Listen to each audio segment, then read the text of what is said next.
Hi friends, గాడాపు masters Narasimhan Nandamuri Balakrishna latest గా నటించిన చిత్రం ఎన్బికే 108 భగవంత్ కేసరి మూవీగా రిలీజ్ అయింది. మంచి హిట్ అయితే అందుకుంది అనమాట. ఈ చిత్రానికి డైరెక్టర్ వచ్చేసి అనిల్ రావుపూడి. ఈ చిత్రాన్ని షైన్ స్క్రీన్ బ్యానర్ వారు సాహు గారపాటి, హరీష్ పెద్ది ఈ చిత్రాన్ని అయితే నిర్మించారనమాట. ఈ చిత్రంలో బాలయ్యతో పాటు ప్రధానమైన పాత్రలో శ్రీలీల కూడా నటించిందనమాట. శ్రీలీల యొక్క నటన సినిమాకి చాలా ప్లస్ అయిందని చెప్పాలి. ఇక బాలయ్య నటన గురించి స్పెషల్ గా చెప్పనవసరం లేదు. తన యొక్క డైలాగ్ డెలివరీ కానీ, తన యొక్క మాస్ యాక్షన్ కానీ ప్రేక్షకులను బాగా ఆకట్టుకుంది. అనిల్ రావుపూడి తీసిన విధానం కూడా బాగా ఉండటంతో ప్రేక్షకులకి చాలా బ్రహ్మాండంగా ఆకట్టుకుంది. ఈ మూవీతో బాలకృష్ణ హ్యాట్రిక్ హిట్ ని సాధించారనమాట. అఖండ, వీరసింహారెడ్డి, భగవంత్ కేసరి హ్యాట్రిక్ హిట్ ని అయితే సాధించారనమాట. అయితే హిందీ వర్షన్ లో ఈ చిత్రాన్ని యూట్యూబ్ లో రిలీజ్ చేయగా రెస్పాన్స్ అదిరిపోయిందట.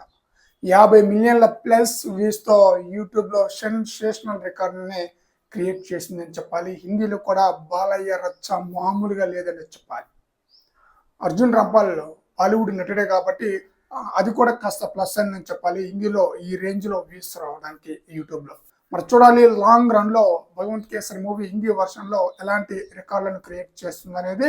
ఈ చిత్రం తర్వాత బాలకృష్ణ నటిస్తున్న చిత్రం ఎన్బికే 109. ఈ మూవీ షూటింగ్ కూడా చాలా స్పీడ్ గా జరుగుతుంది. ఈ మూవీ దసరాకి లేదంటే వచ్చే డిసెంబర్ లో రిలీజ్ అయ్యే ఛాన్స్ అయితే ఉంది. ఈ మూవీతో బాలకృష్ణ డబుల్ హ్యాట్రిక్ కి తొలి అడుగు వెయ్యబోతున్నారు అనమాట. ఆ రేంజ్ లో ఈ మూవీపై కూడా హైప్ ఉంది కాబట్టి మంచి హిట్ అందుకునే ఛాన్స్ అయితే ఉంది. ఫ్రెండ్స్, ఈ వీడియోపై మీ యొక్క అభిప్రాయాన్ని కామెంట్ సెక్షన్ లో తెలియజేయండి ఫ్రెండ్స్.